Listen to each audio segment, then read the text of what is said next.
Defence matrix India में आपका स्वागत है। तो दोस्तों, आज की लेटेस्ट अपडेट पर बात करेंगे। तो चलिए शुरू करते हैं हमारी पहली बड़ी खबर से, जो कि S-400 की चौथी स्क्वाड्रन से जुड़ी है, जो भारत को डिलीवर होने वाली है। रूस की तरफ से एक बहुत बड़ी कंफर्मेशन आ गई है कि भारतीय वायुसेना को S-400 की चौथी स्क्वाड्रन इस साल मई के अंत तक डिलीवर कर दी जाएगी। ये हमारी 5 स्क्वाड्रन्स वाली डील का आखिरी हिस्सा है, जो 2018 में साइन हुई थी $5.43 बिलियन में। पहले 3 स्क्वाड्रन्स ऑलरेडी डिप्लॉयड हैं। पहला 2021 में आदमपुर एयरबेस में, दूसरा 2022 में जोधपुर और तीसरा 2024 में सिरसा बेस पर, जो वेस्टर्न बॉर्डर्स को कवर करते हैं। हर स्क्वाड्रन में 8 लॉन्चर्स, रेडर्स और 112 मिसाइल्स के साथ आती है। 40 N6 मिसाइल्स 400 किलोमीटर रेंज देते हैं, जो बैलिस्टिक मिसाइल्स भी रोक सकते हैं। ये चौथी यूनिट न केवल हमारी डिफेंस कैपेबिलिटी को पूरा करेगी, बल्कि चीन और पाकिस्तान सीमाओं पर हमारी पकड़ को और भी मजबूत बनाएगी। चौथी यूनिट के आते ही भारत का एयर डिफेंस अम्ब्रेला लगभग पूरा हो जाएगा, जिससे दुश्मन की किसी भी मिसाइल या फाइटर जेट का भारतीय सीमा में घुसना नामुमकिन हो जाएगा। आगे बढ़ते हैं हमारी अगली बड़ी खबर की ओर, जो राफेल जेट की डील से जुड़ी है। भारतीय वायुसेना अब 114 multi role fighter aircraft deal के लिए पूरी तरह से राफेल पर जोर दे रही है। खबर ये आ रही है कि भारत और फ्रांस एक ऐतिहासिक समझौते की ओर बढ़ रहे हैं, जिसके तहत राफेल फाइटर जेट्स की मैन्युफैक्चरिंग अब भारत में ही की जाएगी। डसॉल्ट एविएशन ने भी कंफर्म किया है कि 2025 में उनकी डिलीवरी की रफ्तार काफी तेज रही है और अब उनकी नजर भारत में एक बड़ा प्लांट लगाने पर है। इस प्लांट का लक्ष्य सिर्फ भारत की जरूरतें पूरी करना नहीं, बल्कि साल में 50 से ज्यादा जेट्स का उत्पादन करना होगा। हैदराबाद में दसॉल्ट TASL फैसिलिटी में 2028 से फ्यूजलेज बनाएगी। जेवर में M88 इंजीन्स और फुल असेंबली लाइन आएगी। ये G2G डील 30 स्क्वाड्रंस के शॉर्टफॉल को भरेगी। 70 से 80% लोकल प्रोडक्शन से जॉब्स क्रिएट होंगे और एक्सपोर्ट पोटेंशियल बढ़ेगा। अगर ये डील फाइनल होती है, तो ये मेक इन इंडिया के तहत डिफेंस सेक्टर की सबसे बड़ी कामयाबी होगी। और दोस्तों, तीसरी खबर जुड़ी है रूस के 5th generation fighter jet Su-57 से। रूस की डिफेंस कंपनी रोस्टेक ने आधिकारिक तौर पर पुष्टि की है कि Su-57 ने यूक्रेन युद्ध में अपनी कॉम्बैट परफॉर्मेंस को साबित कर दिया है। रोस्टेक का दावा है कि इस जेट ने स्टेल्थ मोड में रहकर कई मिशंस को कामयाबी से अंजाम दिया है। 5th जेन जेट ने स्टेल्थ, सुपर क्रूज और AL-51F1 इंजन से इंप्रेसिव परफॉर्मेंस दी है मिशंस में। रूस Su-57E को इंडिया के लिए कस्टमाइज कर रहा है। FGF-A प्रोजेक्ट के बाद नई शुरुआत करना चाहता है। इस पैकेज में क्विक डिलीवरी और HAL के साथ असेंबली लाइन शुरू करना है, पूरी तरह से टेक ट्रांसफर के साथ, जिसमें राडार और एवियोनिक्स कोड्स शामिल है। यूक्रेन टेस्ट्स ने 5वीं पीढ़ी की कैपेबिलिटीज वैलिडेट की हैं। इस दावे के साथ ही रूस ने एक बार फिर भारत को इस फाइटर जेट के संभावित सेकंड एक्सपोर्ट कस्टमर के तौर पर देखा है। रूस का कहना है कि Su-57 अब एक बेटर टेस्टेड यानी युद्ध में परखा हुआ विमान है और वे इसे भारत को ऑफर करने के लिए तैयार हैं।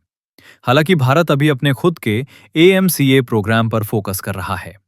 एक्सपर्ट्स का मानना है कि अगर रूस टेक्नोलॉजी ट्रांसफर के साथ एक अच्छी डील देता है, तो भविष्य में इस पर चर्चा हो सकती है। लेकिन फिलहाल ये देखना दिलचस्प होगा कि भारतीय वायुसेना इस पर क्या प्रतिक्रिया देती है। हमारी अगली बड़ी खबर मिड एयर रिफ्यूलर को लेकर है। दोस्तों, भारतीय वायुसेना की लंबी दूरी की मारक क्षमता को बढ़ाने के लिए एक बहुत बड़ा फैसला लिया गया है। रक्षा मंत्रालय ने 6 बोइंग 767 एरियल टैंकरों की डील को फाइनल करने की तरफ कदम बढ़ा दिए हैं। एक्सेप्टेंस ऑफ नेसेसिटी की मंजूरी मिलने के बाद अब इस डील को सील करने की प्रक्रिया तेज हो गई है। ये $1 अरब डील इजरायल एरोस्पेस इंडस्ट्रीज के साथ की है, जो सिविलियन 767 को MMTT में कन्वर्ट करेगा और हाल के साथ 30% लोकल कंटेंट का इस्तेमाल किया जाएगा। ये बूम और होस्ट ड्रॉग रिफ्यूलिंग दोनों को सपोर्ट करेगा, जिससे Su-30 और रफाल जैसे जेट्स को मिड एयर रिफ्यूलिंग की जा सकेगी।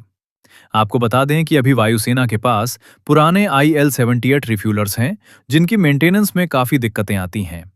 इन नए 6 टैंकरों के आने से, जो कि सिविलियन बोइंग 767 को मिलिट्री टैंकर में बदलकर बनाए जाएंगे, ये टैंकर हवा में ही हमारे राफेल, सुखोई और तेजस जैसे विमानों में ईंधन भर सकेंगे, जिससे वे बिना लैंड किए चीन या पाकिस्तान की सीमा के बहुत अंदर तक जा सकेंगे। ये डील स्ट्रैटेजिक रूप से बहुत महत्वपूर्ण है, क्योंकि हिंद महासागर और उत्तरी सीमाओं पर लंबी पेट्रोलिंग के लिए ऐसे आधुनिक टैंकरों की सख्त जरूरत थी। भारतीय वायुसेना अब अपनी स्ट्राइक कैपेबिलिटी को एक नए लेवल पर ले जाने की तैयारी कर रही है। खबर यह है कि वायुसेना अब एयर लोरा यानी हवा से लॉन्च होने वाली लॉन्ग रेंज बैलिस्टिक मिसाइल के इंडिजिनस प्रोडक्शन पर विचार कर रही है। लोरा मूल रूप से इजराइल की एक जमीन से जमीन पर मार करने वाली मिसाइल है, लेकिन इसका हवा से लॉन्च होने वाला वर्जन बहुत ही घातक माना जाता है। इसकी रेंज 400 किलोमीटर से भी ज्यादा हो सकती है सुपरसोनिक स्पीड से। ये फायर एंड फॉरगेट मिसाइल है। इसमें मिड एयर फ्लाइट में टारगेट अपडेट कर सकते हैं, और चूंकि ये एक बैलिस्टिक मिसाइल है, इसकी रफ्तार इतनी तेज होती है कि दुश्मन के एयर डिफेंस सिस्टम के लिए इसे रोकना लगभग नामुमकिन होता है।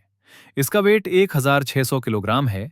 ये मिसाइल हमारे सुखोई 30 MKI और राफेल जैसे फाइटर जेट्स को एक सुरक्षित दूरी से दुश्मन के बंकर्स और ठिकानों को तबाह करने की ताकत देगी। वायुसेना चाहती है कि जैसे हमने ब्रह्मोस को अपनाया, वैसे ही इस टेक्नोलॉजी को भी भारत में ही विकसित किया जाए। अगर इसका उत्पादन भारत में शुरू होता है तो ये मेक इन इंडिया के लिए बहुत बड़ी जीत होगी। इसकी कॉस्ट 1 से $5 मिलियन पर यूनिट होगी। इससे लॉन्ग रेंज प्रिसीशन स्ट्राइक्स बढ़ेंगी, एनिमी एयर डिफेंस से दूर रहकर। ये कन्वेंशनल फायर पावर अपग्रेड है चाइना पाकिस्तान थ्रेट्स के लिए। तो आगे बढ़ते हैं हमारी अगली बड़ी खबर की तरफ, जो दृष्टि 10 मेल MALE ड्रोन्स के इंडक्शन को लेकर है। भारतीय नौसेना ने अपनी समुद्री निगरानी को कई गुना बढ़ाने के लिए दृष्टि 10 स्टार लाइनर ड्रोन्स को अपने बेड़े में शामिल कर लिया है। ये ड्रोन अडानी डिफेंस और इजराइल की एल्बिट सिस्टम्स के सहयोग से हैदराबाद में बनाए गए हैं। दृष्टि 10 एक medium altitude long endurance MALE drone है, जो लगातार 36 घंटे तक हवा में रह सकता है। इसकी सबसे बड़ी खासियत यह है कि यह हर मौसम में काम कर सकता है और हिंद महासागर के विशाल क्षेत्र पर पैनी नजर रख सकता है। नौसेना के लिए यह एक गेम चेंजर साबित होगा, क्योंकि इससे खुफिया जानकारी इकट्ठा करने और दुश्मन के जहाजों को ट्रैक करने में बहुत मदद मिलेगी। पोरबंदर से लेकर अंडमान तक ये ड्रोन भारत की समुद्री सीमाओं की सुरक्षा को एक नई ऊंचाई पर ले जाएगा। स्वदेशी तकनीक और इजरायली इनोवेशन का ये संगम भारतीय नौसेना को और भी घातक बना रहा है। दोस्तों, ये थी आज की टॉप डिफेंस अपडेट्स। एक बात साफ है कि भारत हर दिन आत्मनिर्भरता की ओर तेज कदम बढ़ा रहा है। ऐसी ही डिफेंस अपडेट्स के लिए जुड़े रहिए हमारे साथ। चैनल को सब्सक्राइब कीजिए और वीडियो को लाइक करना मत भूलिए। जय हिंद।